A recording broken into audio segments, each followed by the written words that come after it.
tuned in to the Even Dawn Blind Experience. Let's get it. Hey, hey.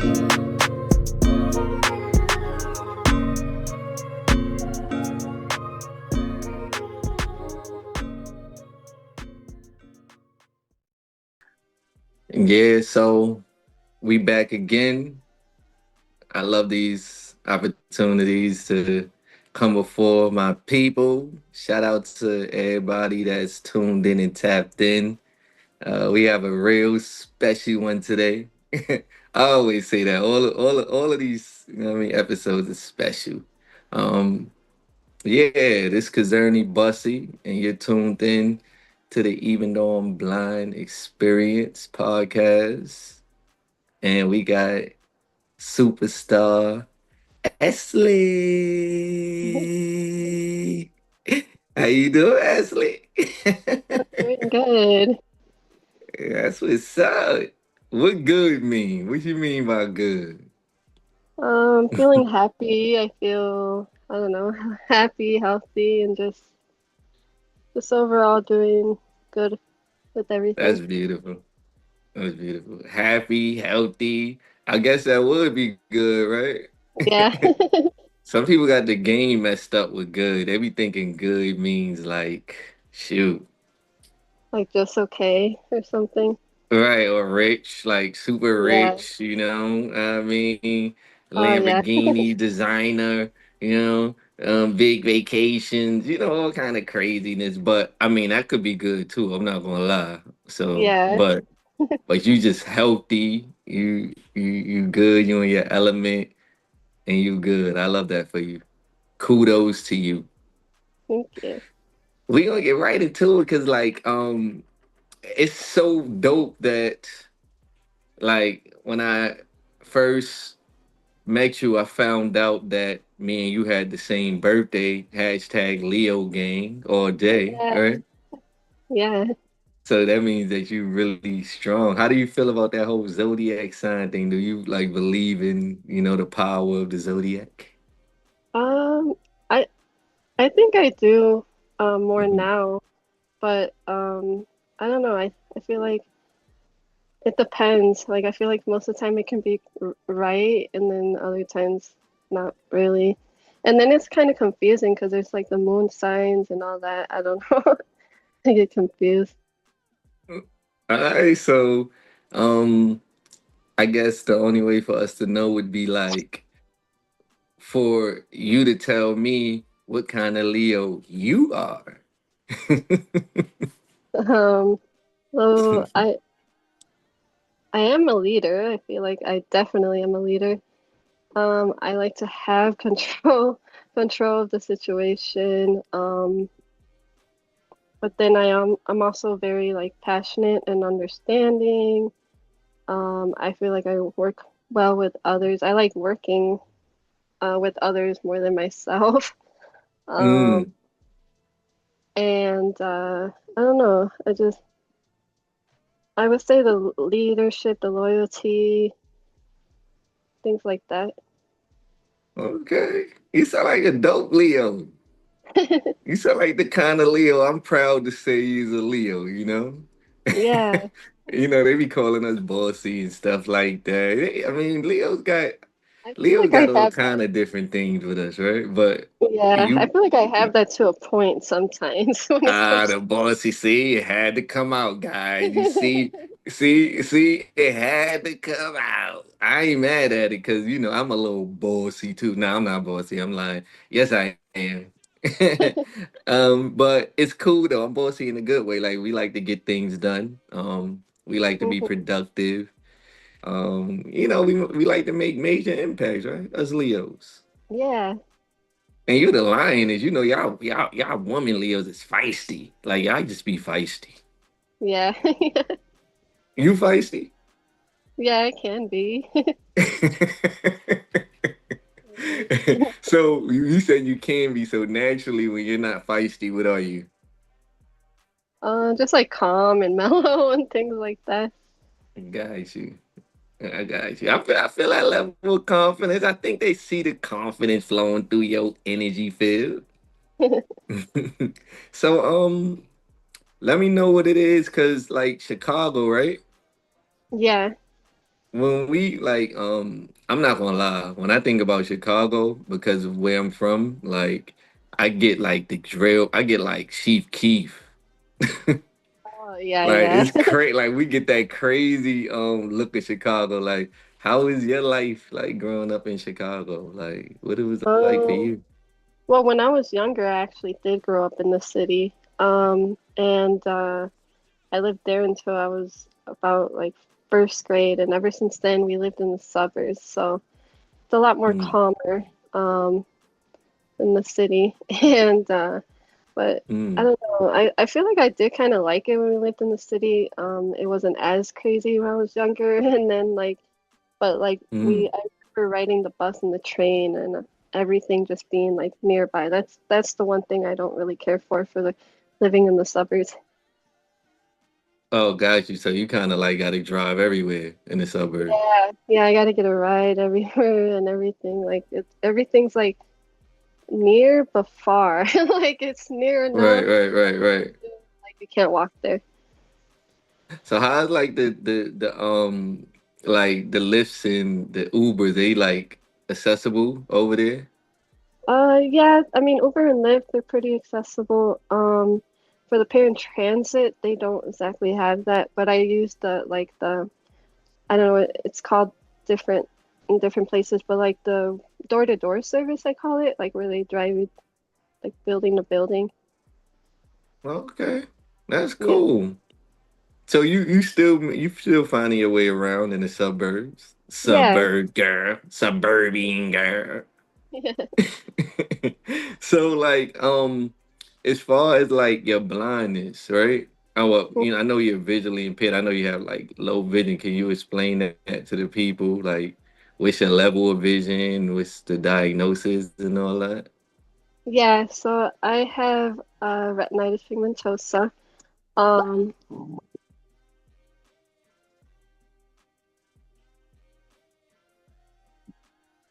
Hold on a second. Okay. I don't hear you. I think you got like a little low. You kind of cut out. Yeah, hold on. Um, Okay, gotcha. you can hear me? You can hear me now? I hear you loud and clear now. Okay.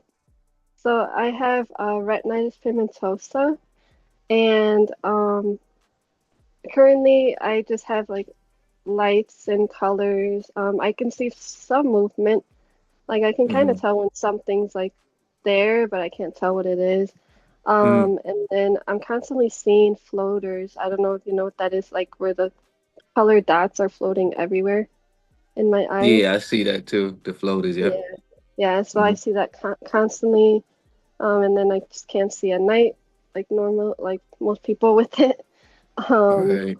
yeah, it's pretty much. But when I was younger, I could see. So I was about like 14 actually. Mm. So basically you basically like you would say lost your sight at 14 because before that you was able to see a lot more. Yeah, I was able to see. The only thing I had like where I had to wear the glasses to be able Mm. to like, see clearer, but for the most part, I was even able to read like regular text and um ride my bike and like I don't know, just do a lot of the sighted things like so like everyone else. Right. Nah, I got you. So like would you be scared to ride a bike in an open field now? Well, I have a tandem bike that I do ride, Oh but in really? yeah, but in Okay. terms of the regular bike, kind of, but I would still do it. Okay, all right. That's what's up. So you ain't letting it stop you. You still rolling. Yeah, That's what's up. See, that's why you here. So you told me, you know what I mean, at 14, basically you lost your sight. So that's like freshman in high school, huh? yeah. Freshman. So explain this to the people like you in high school. It's like you're the only blind person in this high school, Oh yeah, definitely. all right? So you with all these students that could see your sight goes bad, it gets low. How do you like manage from that point on? Um, so I do remember it being extremely difficult because like I was getting pulled out of class a lot. Another thing is like I was diagnosed with the hearing impairment a little bit before that. So Mm, I actually was getting like pulled out of class for like testing for my hearing and like doing different things to see if I would need a like a hearing device or a hearing aid. Eventually I did need one, but a hearing device at least. Um, but I was getting pulled out for braille and like mobility. So I feel like I was just getting pulled out of class more than actually like attending class. hmm. Um, so I feel like that first like year, maybe the second year too, freshman, sophomore, I was having a difficult time, um, like with my grades and like just staying on track with the other students. Eventually though, I do remember I was starting to get better. Like I was getting all the things that I needed to do, like the braille and mobility and everything. And slowly from there is when I started to get like more comfortable with school. And I feel like that's when like the junior senior year I started to like definitely pull up my grades. And Hmm. yeah, and from there I just started my journey.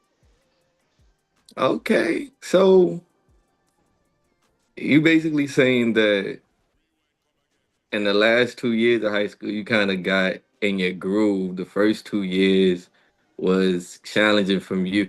Did they like suggest that like you go to like a school for the blind or anything like that? Because that like I kind of went through that similar situation when I first got in high school. I was able to see, and then I lost my sight at 15, and I had really auditioned to get into school because it was a performance art school. And, Wow. I love the arts, right? And when Mhm. I lost my sight, they didn't really know what to do because I was the only blind student that they, ever, encountered. And then I was like, no way. I will never leave the school that I auditioned to be in. you know, really wanted to be in the school since junior high, and now because I'm like, no. So they accommodated me. So did they Hmm. like suggest that for you, like Yeah, send you to a school for the blind? my senior year, my vision itinerant teacher, she recommended me to go to the Illinois School for the Blind. And she actually helped me with the process of applying. And then I ended up going right after high school, actually, for the Hmm. transition program. Okay. Okay. So so give us the story. So like right after high school, you get in your groove. You got to go through all the regions. You got to do everything like everybody else to get out, huh? Yeah, yeah, So you got to work 10 times harder than the average student that has vision, right? Got to make this very clear to the people. Probably 10 times harder, utilize every bit of accommodation, even help that you can to really be in a position to make it out, right? yeah, But you did it. yeah, definitely. Yeah, I for sure did it. It was, You did it. but yeah, I did it. Wow. So, did you feel accomplished and achieved out of that first level of like transitioning from blindness to now graduating out of high school? Yeah, yeah, I felt very like accomplished and like I was excited to go to school for the blind though because I I had never like been around anyone else who was blind, so I was excited and nervous because I wasn't sure what to expect. Um, but I remember attending there for my first day, the school for the blind, and I was just excited. Once I got there, I felt very welcomed, Mm, and people were already starting to like tell me about what goes like how the school is and everything and including me. So from there, like that's when I actually felt, I think when I felt more like myself, like I feel like that's what started my journey to where I am now actually to get me more like confident and motivated to do things. That is super awesome. That is like such a big thing that, we probably have blind students that are in junior high school headed on to high school, and some might even lose their sight in high school like we did, and some was probably born blind. But to show them that it's really okay to do both sides. So you Hmm. had like the best of both worlds. You had the opportunity to um do it kind of like in a position where you was the only one there, right? We call it like Yeah. a mainstream, and then you was also able to kind of get in an environment where they specialized in, students without conditions, right? So Hmm. to show that it's able to be done on both sides is just so commendable. Like you really made it happen, and it's funny that usually like it's opposite. Like you start out in a blind and then you go on, right? But you Oh started yeah, out you yeah. started out in a storm. Yeah.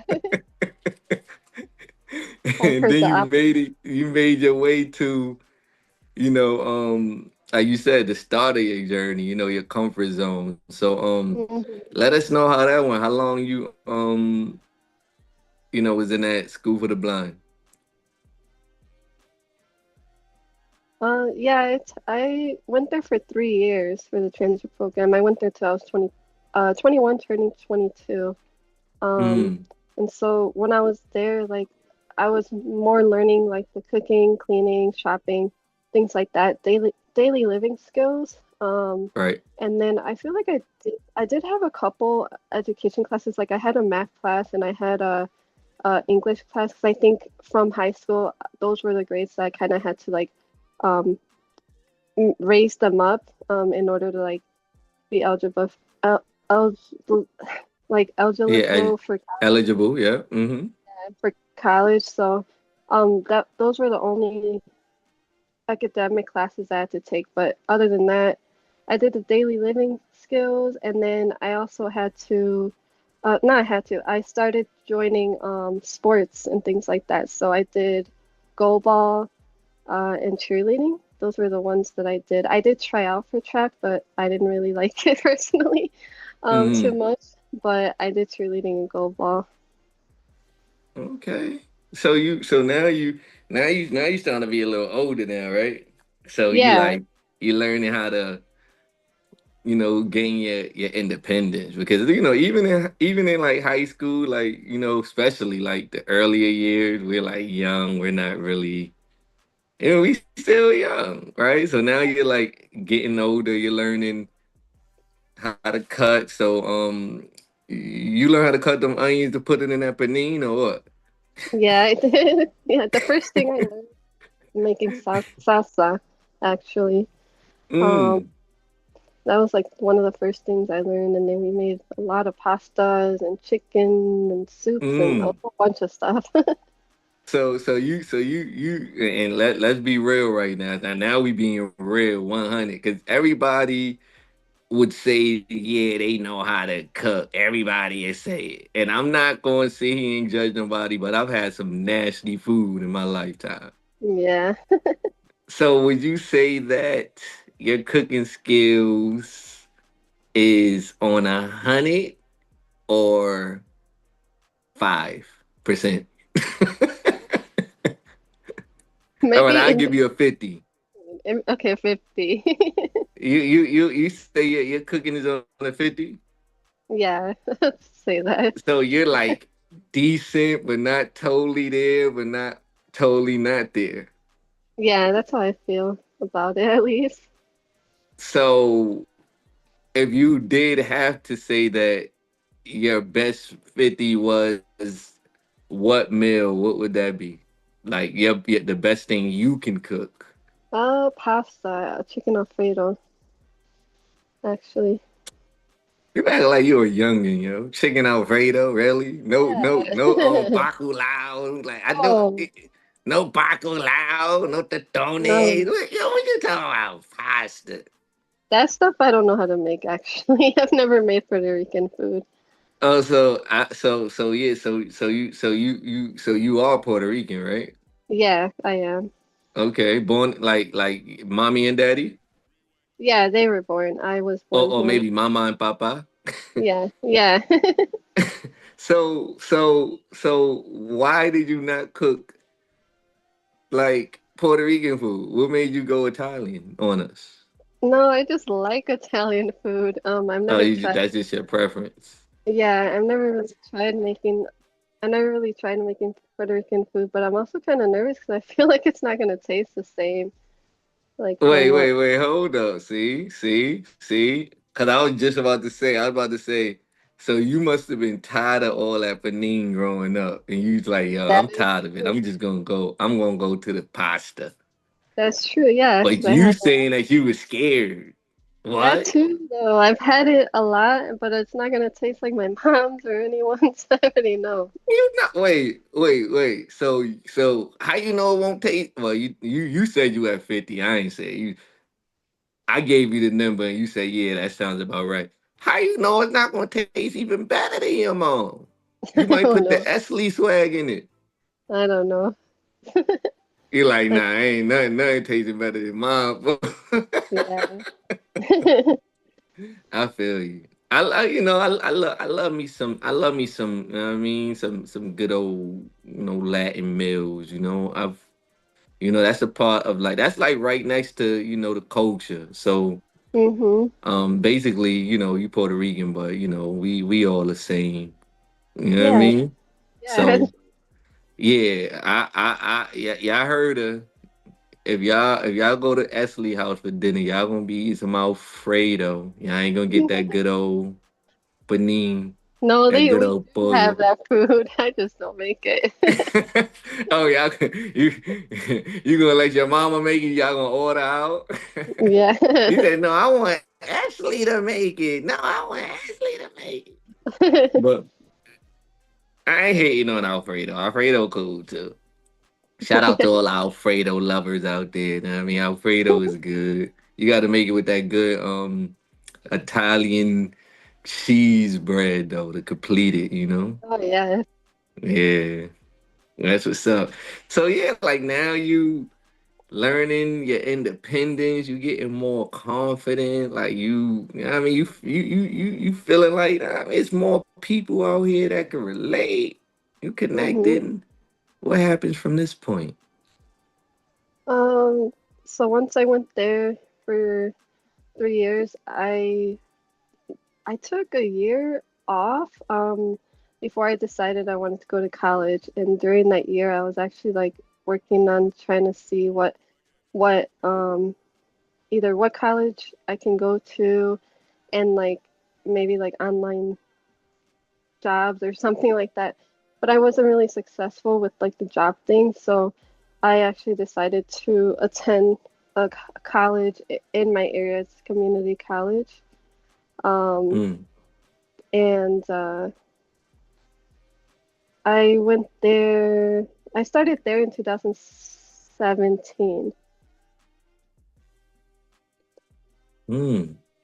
Was your parents all for it, or was they like kind of? Did you have them scary parents growing up, the ones that didn't want you to do nothing by yourself because they thought that you would break as a blind person, or was they more so like, you better go out there and get it, girl? Yeah, yeah, no, they're the type that really like support me, whatever I want to do. I will say when I went to the school for the blind, they're really nervous because I live 4 hours away from there, so that was the first time that I was Mm. away from home. Even me, like I would get homesick here and there, but I feel like Right. I grew out of that pretty quick. Mm-hmm. But I know that they were like, especially my mom, but even my whole family, like they pretty much missed me and they like were worried for me. But once I left the school for the blind, and then I decided to take a year off and then go to college, like they weren't even worried. Like they knew, like I knew what I was doing. Um, I think it also helped that I only lived like 15, 20 minutes away from the college, so Mm. I would come home and it was not that far. And then like my mom, she actually worked near the college, so we were all like close by. But yeah, anything that that I did, they supported, and even to this day, like they're always saying like I've never stopped. So they're Yo, super. shout out to your family. Big up. Supporters, man. I love that. You know, a lot of families cripple Yeah, they children. Like they make a blind person even more blind, you know? Like, yeah, I mean, we're yeah, already blind. You gonna try to lock them in and keep them out of society. I mean, we all gonna go through challenges and stuff in life like that. Like that's a part of it. It's no way we could avoid that even if we had 20/20 vision, right? yeah, yeah, So yeah, definitely. I'm really glad for you that your family is really supportive. So now you choose the college. Now you're in your community college. What's the name of your Mhm. college? It's called Joliet Junior College. Okay. So now you in the college. I mean, you out here in the community. How that's looking? What year in college are you in? Um, I'm yeah, I was considered a freshman when I started there. Mm-hmm. Um, so I think the first few semesters I was still getting used to the college and like advocating a lot for myself too. That was the difference too, going from the blind school where they kind of had everything All right. already accommodated, and so like I quickly had to grow that confidence and advocate for different things, especially for like accommodations for classes. That's also when I was learning what I needed to, so that was the hard part about it. And then I I was meeting a lot with like advisors and things like that. And then it wasn't until my sophomore year that I started getting involved on the school, like in campus and like the clubs and organizations.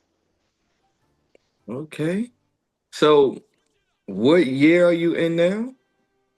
The sophomore year, the Okay, so second year. right, so currently you're in your sophomore year of college, right? Yeah, And you already in motion?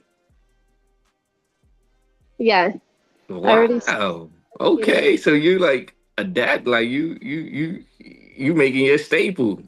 Yeah, I got involved because I went to the disability services office and Mm. I was just doing like my normal like accommodation like meetings and things like that, and then from there they actually told me about a disability awareness like club there, and so they invited me to it, and they had told me about it before. Someone briefly told me before, but I couldn't join because I had class. But that year I realized I could go, so I just started going, and from there that's what really like got me more involved on campus and wanting to speak up and do all this advocacy work. That is really dope. How many, like, it's a lot of blind people? No, not at all. I was the only one. So you're the only blind student in your college? Yeah, Wow, like, you feel that? yeah, yeah.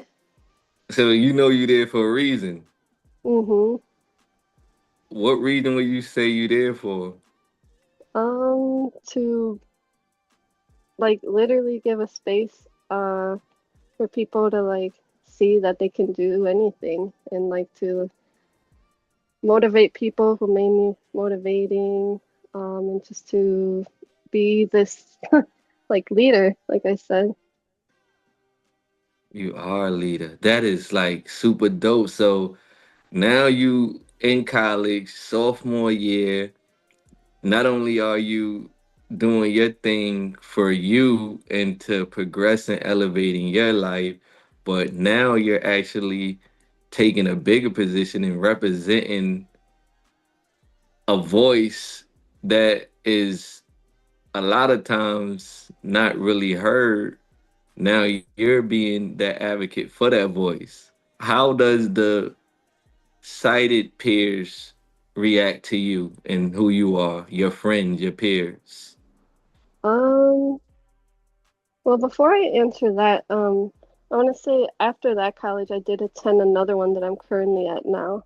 Mm, Um, so, I'll answer your question, but in terms of like the sighted peers, I feel like at that community college, they were really like supportive and like very welcoming. I remember, um, I was like kind of by myself for like the first year and a half.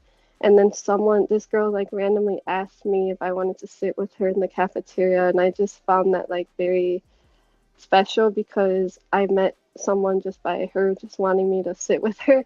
And then mm. from there, like we just became friends and we're actually still friends to this day. Um, and like she invited me like to different clubs and things like that. And I met so many other people. So eventually at the community college, I had a whole bunch of friends. I literally remember I couldn't walk down the hallway without without hearing my name. So it was so much Yeah, fun. I hear that. They gotta Yeah. hear it. They gotta know that, like, you take the step, you just go to this unknown situation, leave your comfort zone, even have to spend some time alone in the beginning. Yeah. Then you just showing up and keep arriving and keep being there, keep doing what you gotta do, keep being a great, person you are. Then your energy just starts to like attract, right? To the Mhm. point where now it's like I was sitting alone, but now I can't even walk down the hall without hearing my name. Yeah. That was, that really was such a big difference. Look, you the only blind person in the school, so it's not like this thing that we would wish on anybody. Like, we don't want nobody to be blind to learn the great lessons of life that we learn as blind people, right? We want Hmm. people to be able to kind of pick these lessons up, you know, just naturally or even through examples. But you stand out in this position and through your situation by you doing what you got to do naturally. That's just kind of how it works. Like, you don't got to do too much, but honestly, you really do have to do too much because you could have just gave up at Yeah, 14, literally. Yeah. right? It could Yeah. have been over at 14. You could have just decided to, take that route of just, just relying on everybody and the government. You like, nah, I want more. I want more for me. Yeah. And you go on this journey, you leave your family, your comfort zone, get uncomfortable, you learn, you elevate. Now you at this point. Let us know exactly the point you at right now, currently talking to the people. So currently I'm going to a university called Lewis University. It's a private college. Um, and I'm currently right now in my senior year, so I have maybe about a year and a half because I still have quite a few classes to take. I'm majoring in early childhood and special education, and then actually next year, in the spring 2026, I'm gonna be starting like the actual process to sign up to apply for like the teacher's license. So right now I'm in my like early childhood classes, but I was kind of like I'm in my beginning stage of it, but next semester I get to like actually start applying for the teacher's license and go like actually work at the child care and get experience, but still taking classes to learn about it. Wow. That is like I really felt that ball of light flow through, you know, um, like through my heart. So it really touches people. So, they felt that, like the fact that And I know it's so much more, and I know your story is so big because I know you had a life out of like school. I know, Yeah, I know you had, but the fact that you get from a 14-year-old that was able to see and then to lose your sight and be the only blind student in your high school, then to be the first, and well, not the first, but the only blind student in your college. Like, but now you're at the point where you're so close to your goal. yeah, So like like you really fought through this thing. Like that is so powerful. Like people that could see watch this podcast as well. People that are mm, blind is tapped into this podcast. You just mm-hmm, show people that it can be done, and not only could it be done, it's being done. yeah, Like right now, like you're in school right now. yeah. How has it So been like starting this year off? Because I know you just got off the summer, the yeah, summer vacation. it's going good. Like I said, it's so before the semester, I was still taking like my general education classes because when I went from the community college to the university I'm at now, like some of the credits didn't transfer. That's always like a thing. So I had to take the general education classes. I had to take like the math and the science and stuff all over again. And just this semester, I got into my education actual classes, like the early childhood classes.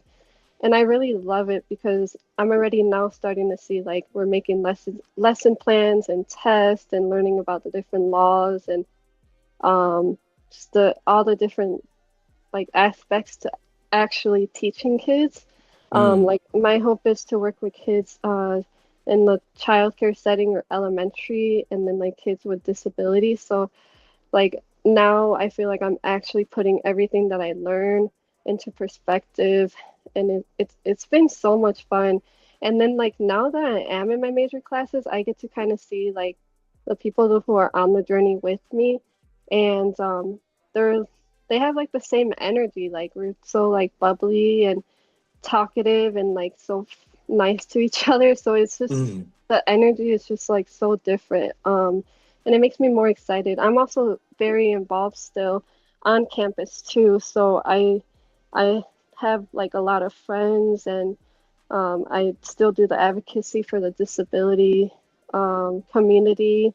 And I'm very involved like in other like clubs too. I actually one thing wanted to talk about. You mentioned this like before we started the podcast, but I am involved in the news and studio at my school, and Mm, it's really fun because like I realize I do the audio like the audio adjusting on there. Like I literally if I don't do the audio like no one would hear anything from mm, mm. the thing, but like that's so much fun because it's one of the places where I feel like it doesn't matter um like that I can't see or not because no one knows like really the behind the scenes people unless like it's the people that are actually there. So I help with the audio and then I've also done the weather before for them and I've been on interviews and like it's just so cool to see like an actual news studio. It's with the school, but it's like a fun experience to have and like other than like the education classes and like the other clubs I'm in, I just love being able to have a different experience, like actually working on TV and radio. That is so amazing. Like it just shows you that you have a position and like you there for a reason. It's not Mhm. like this coincidence. It just gives like your life a purpose, a meaning, and like a level of importance because like it's an experience that you're showing people that like it's gonna be a journey. Like you say, your journey started, right? It started Yeah, at a point, like you said, like basically you felt like it basically started when you went to the school to learn your independence, right? yeah, Because you had to actually go on your own and leave your family and just kind of make your way. And now you're here at this position and you're having all of these different experiences that if you didn't decide to move forward in your journey, You want to be able to be on this camera all bubbly and bright and energetic, and like you Yeah. would have missed so much if you didn't keep going, right? Mhm. So it's really imperative for us to keep going. Why did you choose to, you know, the early childhood development? Why did you choose that, Phil? Um, I've always loved kids. When I was younger, I'm the oldest out of my siblings. I have three brothers, one sister, and I'm the oldest. And I felt like I was always helping out babysitting them, but also like some of my mom's friends, kids. So I was always around kids, so I enjoyed like spending time with them, and I would actually teach them. Like I would want to play school, and I would actually teach them different things. So I realized like from there, my joy was working with kids and like playing with them and just teaching them. Um, and when I went to the school for the blind, actually, I had the opportunity to work there too. I had a Mm, couple other jobs too. I worked in the cafeteria, in the kitchen, and then I worked as like the announcer person for the school. But I got to my last year there, I got to work at a childcare, and that's when I really realized that like that's what I wanted to do because when I went there, it just came so natural. Even the mm, first day that I attended, there was a little girl that like came up to me and she said hi to me and she was like, "Can I show you this picture that I drew?" And I'm like, yeah, and I really couldn't see it, but I grabbed it and I mm. just, told her like, "Oh wow, that's beautiful." And like from there, she started like talking to me and like all the kids just kind of gravitated towards me naturally my first day. And so that's what made me feel like this is where I need to be. That is like, wow. It's amazing. It's really a success story. You know that. Like you Yeah. didn't had so many wins, like to the point that I can't see no losses now. Personally, I don't know what you felt like, during these times. And I know it had to be a lot of hardship. Maybe you could Yeah. tell us one of the biggest challenges you have because it just sounds like a total victory. And I know sometimes we probably have to go through the low tides in order to really ride the wave on a high level sometimes. So what was one of the most challenging parts about this journey up until now?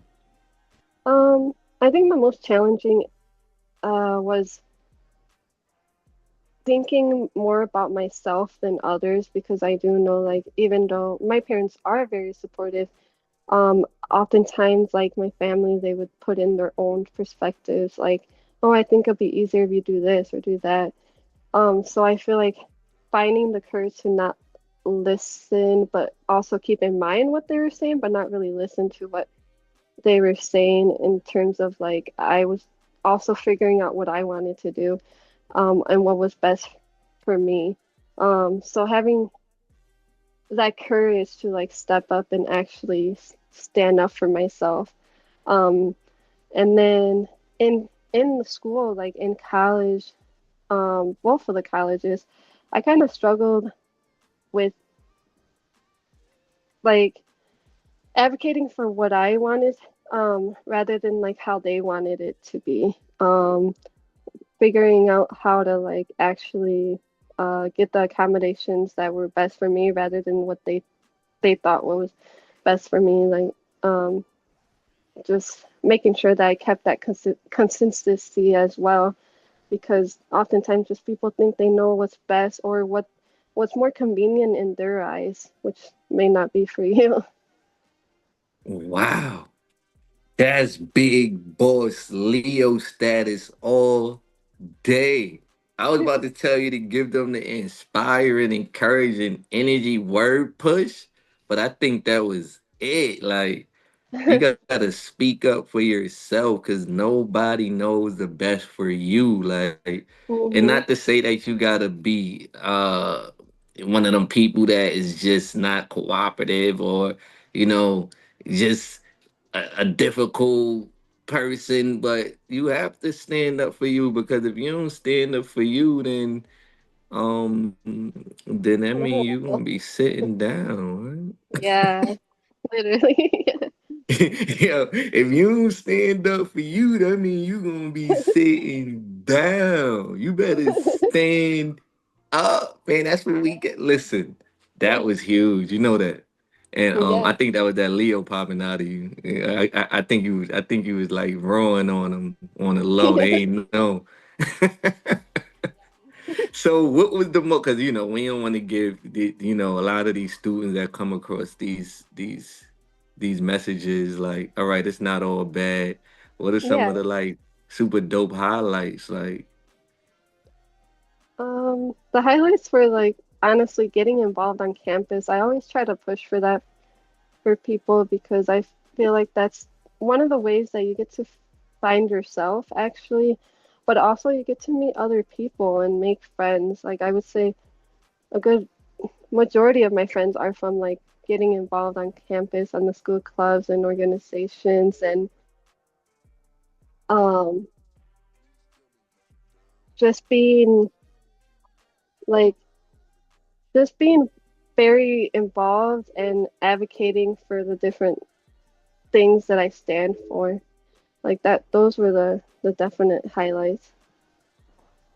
man, this is just amazing. Like, you're really like a great example, and this is why you're on the experience, because your experience is really like a light, a guiding light for so many that probably like is at that position where they like, ah, man, I lost my sight, it's over, or I've been blind Hold all on a my second. life. There's really, they can't see the light because they've been blind all their life. It's so many different situations that people come into, but you just like a fresh breath of air where you just show us that, look, I'm here. I'm not only here, like I'm right here, right now, doing my thing. And you're doing it not only for you, but for others. You're advocating for others, and you want to go and take care of the children and youth. So I just say kudos to you. It's like you're so dope. I know you got some turn up in you, Miss Chicago. I know you like in the Yeah, suburbs now, know what I mean? And yeah, you in the private school and all that, you know what I mean? But like, I just just keep on doing your thing, because I mean you just getting started, right? You said you started the journey. I yeah. don't see an end for your journey. I see your journey going a long way. And I'm just so glad for you. And I just want everybody that's tuned in to really, I mean, tap into to your journey, and not even only your journey, but know that it is a journey, right? Like, it Hmm. is a journey. We all on our own journeys.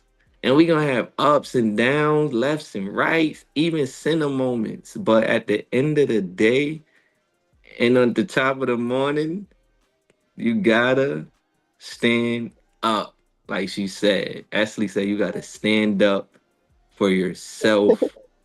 And that will be the thing that paved the way for people standing up behind you. Word.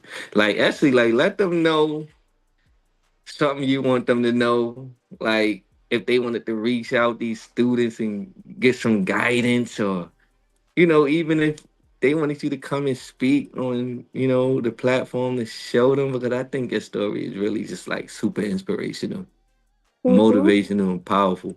How could they like reach you?